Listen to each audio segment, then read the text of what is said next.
புயல் வந்தாலும் வடக்கத்தான் போகுது, தெக்க வர மாட்டேக்கு. எவ்வளவு மழை பெஞ்சாலும் வடக்கத்தான் பெய்யுது, தெக்க பெய்ய மாட்டேக்கு. நீ புயல் வாரது வடக்க போறிய, மக்கள்லாம் அங்க பயப்படுதாங்க புயலை பார்த்து. நீ தெக்க மட்டும் வந்து பாரு, நாங்க தெக்க இருக்க மக்களை அவ்வளவு சந்தோஷமா ஏத்துக்கிடுவோம் புயல.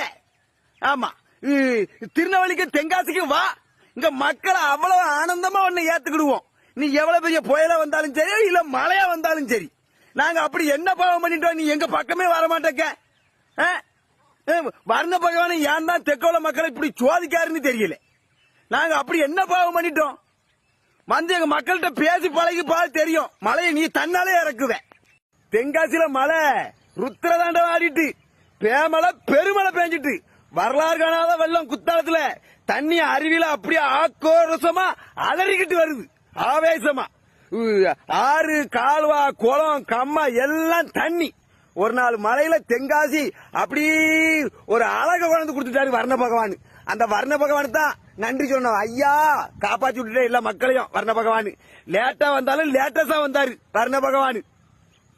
தென்காசியே இப்ப இருந்தாலும் ஒரு அழகு, விவசாயிலாம் அவ்வளவு சந்தோஷமா இருக்கும். இப்போ இன்னைக்கு தென்காசியில குளிர்ந்த காத்து வீசுது, சூரியன் நல்லா பளிச்சுன்னு அடிக்கி. வர்ண பகவான் எவ்வளவு மழையை கொட்டி சீக்கிரமா தீத்துட்டு சூரிய பகவான் அனுப்பி விட்டுட்டாரு. இன்னைக்கு தென்காசியில இன்னைக்கு சூரிய பகவான் தான் தரிசனம் கொடுக்காரு. சூரிய பகவான் எல்லாரும் வணங்கிக்கிடுங்க.